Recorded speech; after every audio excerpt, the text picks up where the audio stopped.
Hi children, இன்னைக்கு நம்ம இந்த வீடியோவில் 12th Business Maths Chapter 6 Random Variable and Mathematical Expectation உடைய definitions எல்லாம் கொஞ்சம் பார்த்துடலாம். ஓகேங்களா? இப்போ இது ஃபர்ஸ்ட் பாருங்க, definition of random variable.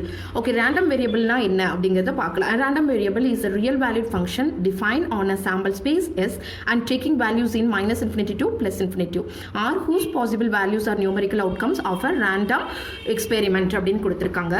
So இதில் அதாவது சாம்பிள் ஸ்பேஸ் ரேண்டம் வேரியபிள் அப்படிங்கிறது என்னன்னா, இங்கே இருக்கக்கூடிய சாம்பிள் ஸ்பேஸ் வந்து எப்படி நம்ம டிஃபைன் பண்ணுறோமோ அதோட ரியல் வேல்யூடு ஃபங்க்ஷன் தான் அப்படின்னு சொல்கிறாங்க.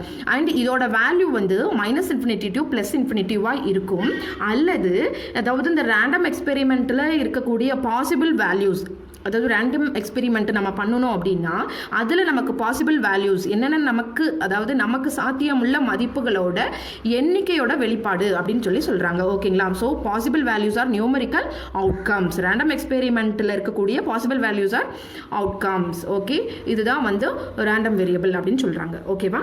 ஸோ நெக்ஸ்ட்டு இதுக்கு ஒரு எக்ஸாம்பிள், ஃபார் எக்ஸாம்பிள் எடுத்துக்கிட்டோம் அப்படின்னா, இப்போ நம்ம காயினை டாஸ் பண்ணுறோம். அப்போது நம்பர் ஆஃப் ஹெட்டு வந்து 8 டைம்ஸ் நமக்கு ஹெட் விழுகுது அப்படின்னா அது எப்படி இருக்கும்? அந்த நம்பர் ஆஃப் ஹெட் அப்படிங்கிறது 8 டைம். ஸோ இதுதான் வந்து பாசிபிள் வேல்யூஸ். ஓகேவா? இந்த 8 அப்படிங்கிறது நியூமரிக்கல் அவுட்கம்ஸ். ஓகேங்களா? ஸோ இது வந்து நம்ம ரேண்டம் எக்ஸ்பெரிமெண்ட் செய்யும் போது நமக்கு பாசிபிள் வேல்யூஸ் என்ன கிடைக்குதோ அதுதான் வந்து ரேண்டம் வேரியபிள் அப்படின்னு சொல்கிறாங்க. ஓகேவா? ஸோ நெக்ஸ்ட்டு பார்க்கலாம். Next, discrete random variable, a variable which can assume finite number of possible values or an infinite sequence of countable real numbers is called a discrete random variable அப்படின்னு சொல்லியிருக்காங்க. என்ன அப்படின்னா, அதாவது இந்த பாசிபிள் வேல்யூஸ் இருக்கு இல்லையா, அந்த பாசிபிள் வேல்யூஸை assume finite number, ஓகேவா, இந்த பாசிபிள் வேல்யூஸ் அதாவது அஸ்யூம் ஃபைனைட் நம்பர்ஸால், அதாவது ஏற்றுக்கொள்ளக்கூடிய ஒரு வேரியபிள், பாசிபிள் வேல்யூஸை ஃபைனைட் நம்பரை வந்து ஏற்றுக்கொள்ளக்கூடிய ஒரு வேரியபிள் அல்லது கவுண்டபிள் ரியல் நம்பர்ஸ், அதாவது நம்ம எண்ணக்கூடிய ரியல் நம்பர்ஸ் இருக்கு இல்லையா, ஸோ அந்த நம்பர்ஸுடைய இன்ஃபைனைட் சீக்வென்ஸ் தான் டிஸ்க்ரீட் ரேண்டம் வேரியபிள் அப்படின்னு சொல்கிறாங்க. ஃபார் எக்ஸாம்பிள் பார்த்துக்கிட்டோம் அப்படின்னா, marks obtained in a test, அதாவது டெஸ்ட்டில் இருக்கக்கூடிய மார்க்ஸ். ஓகேவா? அடுத்தது பாருங்கள், அதாவது number of telephone calls at a particular டைம்குள்ளே நம்பர் ஆஃப் டெலிஃபோன் கால்ஸ் எவ்வளோ வந்திருக்கு அப்படிங்கிறது சொல்கிறது தான். ஓகேவா? இதெல்லாம் வந்து டிஸ்க்ரீட் ரேண்டம்கான ஒரு எக்ஸாம்பிள். ஓகே, நெக்ஸ்ட்டு இது ரொம்ப ரொம்ப important, probability mass function. So இந்த ஃபார்முலாஸை நம்ம யூஸ் பண்ணி தான் சம்ஸ் ஒர்க் அவுட் பண்ண போகிறோம். ஓகேங்களா? ஸோ இதை ஷார்ட்டாக பிஎம்எஃப் அப்படின்னு கேட்பாங்க. பிஎம்எஃப் ஃபைன் பண்ணுங்க அப்படின்னு சொல்லி கேட்பாங்க. ப்ராபபிலிட்டி மாஸ் ஃபங்க்ஷன் இதோட டெஃபினேஷன் பாருங்கள். If X is a discrete random variable with distinct values x1 to xn etcetera, then the function denoted by p of x small x and defined by அப்படின்னு கொடுத்துருக்காங்க. இந்த x அப்படிங்கிற discrete random variable அப்படிங்கிறது x1 x2 up to xn etcetera, then the function. இதை வந்து எப்படி denote பண்ணுறாங்க அப்படின்னு பார்த்தீங்கன்னா p of capital X small x. ஓகேங்களா? ஸோ இப்போ இது வந்து வேல்யூஸ் கொடுத்துருக்காங்க.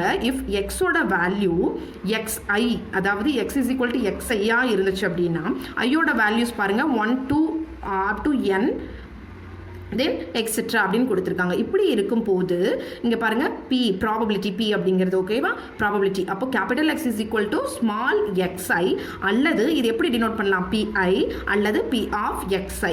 ஓகேங்களா? அடுத்தது if X is equal to not equal to எக்ஸ்ஐயா இருந்துச்சு அப்படின்னா அதோட வேல்யூ எப்படி இருக்கும் அப்படின்னா 0 அப்படின்னு கொடுத்துருக்காங்க. ஓகேங்களா? So this is define to be a probability mass function or discrete probability function of x அப்படின்னு சொல்கிறாங்க.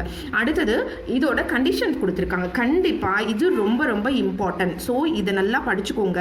ஓகேங்களா? The probability mass function p of x must satisfied the following condition. 2 condition கண்டிப்பாக இது 1 மார்க்கில் கேட்பாங்க, 2 மார்க்கில் கேட்பாங்க, 3 மார்க்கில் கேட்பாங்க. ஓகேங்களா? ஸோ 5 மார்க் சம்ஸ்க்கெல்லாம் நம்ம இதை தான் யூஸ் பண்ணுவோம், இந்த கண்டிஷனை தான் யூஸ் பண்ணுவோம். பி ஆஃப் எக்ஸ்ஐ அப்படிங்கிறது என்னதுன்னு பார்த்துருக்கோம் நம்ம. இங்கே பாருங்கள், capital X is equal to small X I அப்படின்னு பார்த்துருக்கோம் இல்லையா. ஸோ இப்போது நமக்கு இது பி ஆஃப் எக்ஸ்ஐயோட வேல்யூ, ப்ராபபிலிட்டி ஆஃப் எக்ஸ்ஐயோட வேல்யூ எப்படி இருக்கணும் அப்படின்னா 0வாக இருக்கணும் அல்லது 0வை விட அதிகமாக இருக்கும். அதாவது 1 அப்படி தான் இருக்கும். ஓகேவா, 0வா இருக்கும், 0 விட அதிகமாக இருக்கும் அப்படின்னு சொல்லியிருக்காங்க first condition. And second condition பார்த்தீங்கன்னா சமேஷன் ஆஃப் பி ஆஃப் எக்ஸையோட வேல்யூ ஆட் பண்ணும்போது நமக்கு அது எல்லாமே 1 அப்படின்னு கிடைக்கணும். சமேஷன் ஆஃப் பிஎக்ஸோட வேல்யூவை நம்ம ஆட் பண்ணும்போது 1 கிடைக்கணும். அப்போ தான் அது ப்ராபபிலிட்டி மாஸ் ஃபங்க்ஷனை சாட்டிஸ்ஃபை பண்ணுது அப்படின்னு அர்த்தம். கம்பல்சரி பிஎம்எஃப் ஃபைன் பண்ணும்போது நமக்கு P of summation P of எக்ஸையோட வேல்யூ 1 அப்படின்னு கிடைக்கணும். ஓகேங்களா, ஓகே.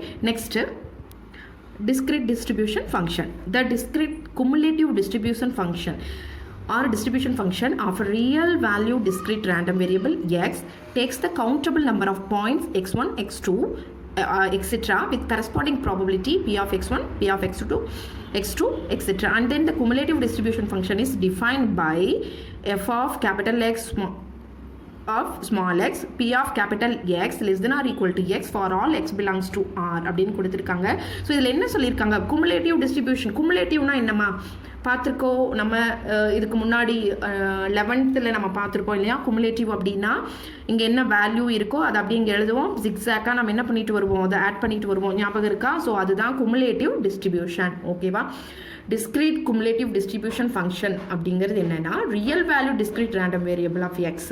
இது countable number of points வந்து பாருங்க x1 x2 up to xn வரைக்கும் இருக்கும். இதோட corresponding probability அப்படின்னா probabilityனா p அப்படின்னு போடுவோம். அப்போ இங்க x1 அப்படின்னா probability of x1 corresponding probability. ஓகேவா. x2 அப்படின்னா countable number x2 இருந்ததுன்னா அதோட probability of x2 அப்படின்னு எடுத்துக்குவோம். அண்ட் தென் குமுலேட்டிவ் டிஸ்ட்ரிபியூஷன் ஃபங்க்ஷனை எப்படி டிஃபைன் பண்ணுவோம் அப்படிங்கிறது இங்கே எழுதியிருக்காங்க. எஃப் ஆஃப் எக்ஸ் அங்கே என்ன பண்ணணும், நம்ம பிஎம்எஃப்க்கு பி ஆஃப் எக்ஸ் அப்படின்னு எழுதியிருப்போம். இங்கே டிஸ்கிரிட் டிஸ்ட்ரிபியூஷன் ஃபங்க்ஷனுக்கு f of capital x small x, இதில் ஸ்மால் எக்ஸோட வேல்யூ எப்படி இருக்கணும் அப்படின்னு, கேபிட்டல் எக்ஸோட வேல்யூ ஸ்மால் எக்ஸை விட குறைவாக இருக்கணும், ஸ்மால் எக்ஸாகவும் வரலாம். அப்போது ரியல் வேல்யூ ஸ்மால் எக்ஸோட value belongs to R real வேல்யூவாக இருக்கணும் அப்படின்னு சொல்லியிருக்காங்க. ரியல் வேல்யூடு அப்படி. ஓகேவா. ஸோ நெக்ஸ்ட்டு இதில் இன்னொன்று பாருங்கள், f of x small x இந்த சமேஷன் ஆஃப் பிஎக்ஸ்ஐ அப்படிங்கிறது வந்து அதாவது சமேஷன் பி ஆஃப் எக்ஸ்ஐ அப்படிங்கிறது இதில் வந்து கொடுத்துருக்காங்க. ஓகேங்களா. ஸோ நெக்ஸ்ட்டு பாருங்கள், continuous random variable. A random variable x which can take on any values integrals as well as fraction in the interval is called continuous random variable அப்படின்னு சொல்லியிருக்காங்க. என்ன அப்படின்னா ஒரு இடைவெளியில் ஒரு இன்டர்வலில் இருக்கக்கூடிய எல்லா அதாவது எல்லா ரியல் வேல்யூடு. ஓகேவா. ஸோ எந்த வேல்யூ நீங்கள் எடுத்துக்கிட்டீங்கனாலும் அது எப்படி இருக்கலாம்னு சொல்லியிருக்காங்க. முழுக்களாகவும் இருக்கலாம், பின்னங்களாகவும் இருக்கலாம், அதாவது இங்கிலீஷில் சொல்லப்போனால் இன்டெகிரல்ஸாக இருக்கலாம், ஃப்ராக்ஷனாக இருக்கலாம். ஓகேவா. ஸோ அந்த இன்டர்வல்ஸில் இருக்கக்கூடிய வேல்யூஸை ஏற்றுக்கொள்ளக்கூடிய இதுதான் என்ன அப்படின்னு சொன்னாங்கன்னா கண்டினியூஸ் ரேண்டம் வேரியபிள் அப்படின்னு சொல்லியிருக்காங்க. புரியுதுங்களா. ஸோ ஒரு இன்டர்வலில் இருக்கக்கூடிய எல்லா வேல்யூஸையும் ஏற்றுக்கொள்ளக்கூடிய ஒரு ரேண்டம் வேரியபிள் என்ன அப்படின்னு பார்த்தீங்கன்னா continuous random variable. For example இதை எடுத்துக்கலாம் நம்ம. ஓகேவா. The amount of water in 10 ounce bottle அப்படின்னு சொல்லியிருக்காங்க. The speed of a car, இது எல்லாமே இதுக்கு ஃபார் எக்ஸாம்பிள். ஓகேங்களா. ஹைட் ஆஃப் பீப்புள் இன் பாப்புலேஷனில் இருக்கக்கூடிய அந்த பீப்புளுடைய ஹைட்டு, அடுத்து weight of student in class, ஒரு கிளாஸ்க்குள்ளே இருக்கக்கூடிய ஸ்டூடெண்ட்ஸுடைய வெயிட், இது எல்லாமே கண்டினியூஸ் ரேண்டம் வேரியபிள். ஓகேவா அப்படின்னு சொல்கிறாங்க. Next probability density function. Probability that random variable x takes values of intervals, அதோட இன்டர்வல் t1 t2 அது எப்படி இருக்கலாம், ஓப்பனாக இருக்கலாம் அல்லது க்ளோஸ்டாக இருக்கலாம். Is given the integrals of a function called a probability density function அப்படின்னு சொல்கிறாங்க. ஸோ இது PDF அப்படின்னு கேட்பாங்க. இதுக்கு முன்னாடி நம்ம பார்த்தது PMF, அது ரெண்டு கண்டிஷனை நமக்கு சாட்டிஸ்ஃபை பண்ணிச்சா. அதே மாதிரி இது probability density function PDF. So இதுவும் இம்பார்ட்டன்ட். ஓகேங்களா. ஸோ இப்போ இந்த மாதிரி டைமிங் கொடுத்துட்டாங்க, ரேண்டம் வேரியபிள் கொடுத்துருக்காங்க, அதாவது இன்டர்வல் t1 t2 அப்படின்னு கொடுத்துருந்தாங்க அப்படின்னா கேபிட்டல் எக்ஸோட வேல்யூ எப்படி இருக்கணும் அப்படின்னா t1ஆகவும் இருக்கலாம், t1 விட அதிகமாக இருக்கலாம், t2ஆக இருக்கலாம், t2 விட குறைவாக இருக்கலாம் அப்படின்னு சொல்லியிருக்காங்க. ஸோ இன்டகரல்ஸ் t1, இதுக்கு பேர் integral t1 t2 f of x small X dx. இது கண்டிப்பாக உங்களுக்கு ஒரு கொஷின் வரும். ஓகேங்களா. ஸோ ரொம்ப ரொம்ப இம்பார்ட்டன்ட், நல்லா படிச்சுக்கோங்க இந்த ஃபார்முலாவை. ஓகேவா. இதுவும் ரெண்டு கண்டிஷனை நமக்கு சாட்டிஸ்ஃபை பண்ணணும். என்ன அப்படின்னு பாருங்கள். பிஎம்எஃப்ல எப்படி நமக்கு ரெண்டு ஃபார்முலாவை நமக்கு சாட்டிஸ்ஃபை பண்ணிச்சோ அதே மாதிரி பிடிஎஃப்லையும் நமக்கு ரெண்டு கண்டிஷனை சாட்டிஸ்ஃபை பண்ணணும். பாருங்கள், the probability density function f of x simply by f of x must satisfy the following condition. என்ன அங்கே என்ன பண்ணணும், p of xi அப்படின்னு எழுதணும். இங்கே f of x 0 வேல்யூ எப்படி சரி, அதாவது f of x ஓட வேல்யூ 0வா இருக்கலாம், 0 விட அதிகமாக இருக்கலாம். ஓகேங்களா? ஸோ அது எல்லாமே எப்படி இருக்கும், ஃபார் ஆல் எக்ஸ் அப்படின்னு சொல்லியிருக்காங்க. செகண்ட் கண்டிஷன் பாருங்க.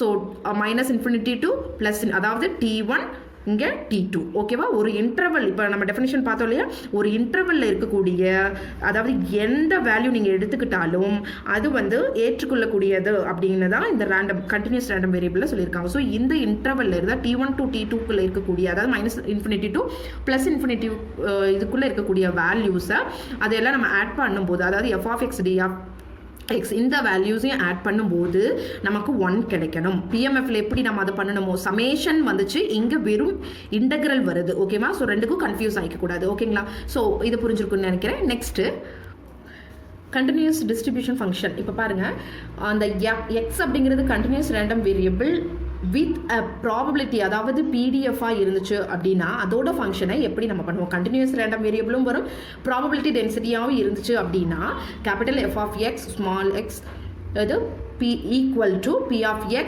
less than or equal to small x ரெண்டுமே கம்பைன். ஓகேவா? கண்டினியூஸ் ரேண்டம் வேரியபிளும் ப்ராபபிலிட்டி டென்சிட்டி ஃபங்க்ஷன் நம்ம மேலே பார்த்தோம், இதுக்கு முன்னாடி பார்த்தோம் இல்லையா, அந்த ரெண்டுமே ஒரே இதில் வந்துச்சு அப்படின்னா இந்த ரெண்டும் equal. And then -∞ to small x f of t dt. இதோட எக்ஸோட வேல்யூ எப்படி இருக்கணும்னு சொல்லியிருக்காங்கன்னா -∞ to +∞வா இருக்கணும் அப்படின்னு சொல்லியிருக்காங்க. Is called the distribution function, அதாவது df. ஓகேவா? டிஸ்ட்ரிபியூஷன் ஃபங்க்ஷன் அப்படின்னா df, or sometimes the cumulative distribution அப்படின்னு சொல்லலாம், CDF அப்படின்னு சொல்லலாம். ஓகேவா? So distribution function and cumulative distribution function ரெண்டுமே ஒன்று தான். Of the continuous random variable of x அப்படின்னு கொடுத்துருக்காங்க. ஓகேவா? ஸோ இதெல்லாம் ரொம்ப ரொம்ப இம்பார்ட்டன்ட்னா நல்லா படிச்சுக்கோங்க. 2 மார்க் 3 மார்க்கில் கேட்பாங்க. இதை வச்சு தான் நம்ம சம்ஸ் எல்லாம் ஒர்க் அவுட் பண்ண போகிறோம். ஓகேங்களா? ஸோ உங்களுக்கு கொஷின் பிஎம்எஃப், அடுத்தது பிடிஎஃப், அடுத்து இங்கே என்ன பார்த்துருக்கோம், டிஎஃப், குமுலேட்டிவ், அதாவது சிடிஎஃப். டிஎஃப்பும் சிடிஎஃப்பும் சேமு, பிடிஎஃப் வேறு, அடுத்தது பிஎம்எஃப் வேறு. ஓகேங்களா? ஸோ இந்த மூணையும் வச்சு தான் நம்ம எல்லா சம்ஸையும் ஒர்க் அவுட் பண்ண போகிறோம். ஸோ இம்பார்ட்டனாக பிஎம்எஃப் நல்லா படிச்சுக்கோங்க, பிடிஎஃப் உடைய ஃபார்முலா நல்லா படிச்சுக்கோங்க, இந்த டிஎஃப் ஆர் சிடிஎஃப் இந்த ஃபார்முலாஸ் எல்லாம் நீங்கள் என்ன பண்ணிக்கணும் அப்படின்னா நல்லா படிச்சுக்கணும். ஓகேங்களா? ஓகேக்கா, நான் இந்த எல்லாமே டெஃபினிஷன் உங்களுக்கு புரிஞ்சிருக்குன்னு நினைக்கிறேன். நெக்ஸ்ட் வீடியோவில் நம்ம எக்ஸாம்பிள் சம்ஸ் எல்லாம் பார்க்கலாம். தேங்க்யூ.